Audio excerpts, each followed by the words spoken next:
बुधाई शरणम गच्छामि। Hello guys, कैसे हैं आप सब। चलिए स्टार्ट करते हैं भगवान गौतम बुद्ध जी के जीवन से जुड़ी हुई आज की एक नई कहानी। इससे पहले कि आप कहानी सुनने में खो जाएं, आप हमारे चैनल को सब्सक्राइब कर दीजिए और बेल आइकन को प्रेस कर दीजिए, जिससे कि आने वाली वीडियो के नोटिफिकेशन आपके फ़ोन में आते रहें। बात उस समय की है जब भगवान गौतम बुद्ध को सत्य की प्राप्ति नहीं हुई थी।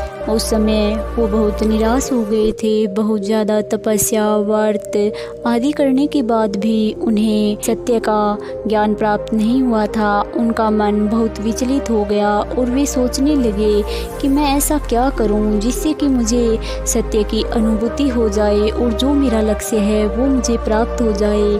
धीरे धीरे उनके मन में नकारात्मक विचार आने लगे। वो सोचने लगे कि शायद मैं कभी भी सत्य तक पहुंच ही नहीं पाऊंगा और मेरी ये यात्रा और त्याग व्यर्थ ही जाएगा।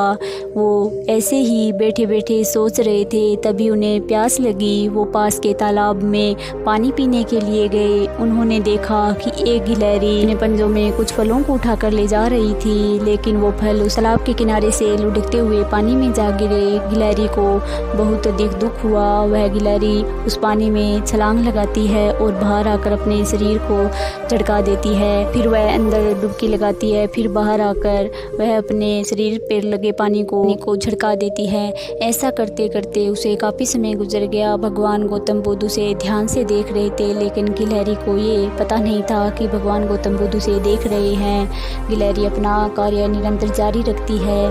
तब भगवान गौतम बुद्ध ने सोचा कि ये एक छोटी सी गिलहरी है, लेकिन फिर भी ये अपने फलों को प्राप्त करने के लिए इस समुद्र को, इस तालाब को सुखाने का साहस रखती है। इसका इतना दृढ़ निश्चय है कि कितने समय से ये तालाब में डुबकी लगाकर उसके पानी की कुछ बूंदों को बाहर लाकर छिड़क देती है और तालाब को सुखाने का प्रयास कर रही है। इसे पता भी नहीं कि शायद कब तक ये इस तालाब को खाली कर पाएगी, लेकिन कितने दृढ़ निश्चय से इस कार्य में लगी हुई है।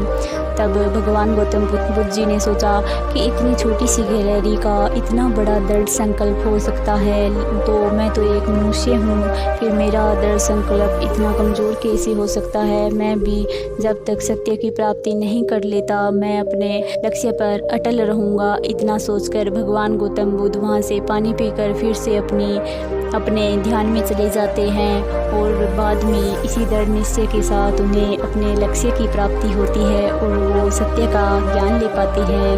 तो दोस्तों, ऐसा ही हमारे साथ होता है। जब भी हम अपने कारोबार में पैसा लगाते हैं या फिर हम पढ़ने में अपना समय लगाते हैं, तो हमें लगता है कि शायद हम अपना लक्ष्य प्राप्त नहीं कर पाएंगे, लेकिन ऐसा नहीं होता है। जब एक ही लक्ष्य पर ध्यान केंद्रित कर बार बार प्रयास किया जाता है, तो हम अपने लक्ष्य को निश्चित ही प्राप्त कर सकते हैं। इसी तरह लक्ष्य को प्राप्त करने के लिए हमने एक वीडियो लक्ष्य बनाई हुई है। आप चैनल पर जाकर उस वीडियो को भी देख सकते हैं। उसमें हमने बहुत अच्छी तरह से समझाया है कि अपने लक्ष्य को हम कैसे प्राप्त कर सकते हैं। इसीलिए आप अपने लक्ष्य पर निरंतर ध्यान रखते हुए और नकारात्मक विचारों को रोकते हुए हमें सकारात्मक रहकर अपने लक्ष्य के लिए आगे बढ़ना होगा और सकारात्मक दृष्टिकोण रखना होगा। इस तरह से हम अपने लक्ष्य को आसानी से प्राप्त कर सकते हैं। अगर आपके भी मन में कोई नकारात्मक विचार चल रहा है, तो अपने लक्ष्य की प्राप्ति में उसे बाधक मत बनने दीजिए और अपना 100% अपने लक्ष्य प्राप्ति के लिए दीजिए। देखिए, आपको सफलता अवश्य ही मिलेगी। अगर आपको हमारी ये कहानी पसंद आई है तो वीडियो को लाइक, शेयर एंड चैनल को सब्सक्राइब कर दें। बुधाई शरणम गच्छामि।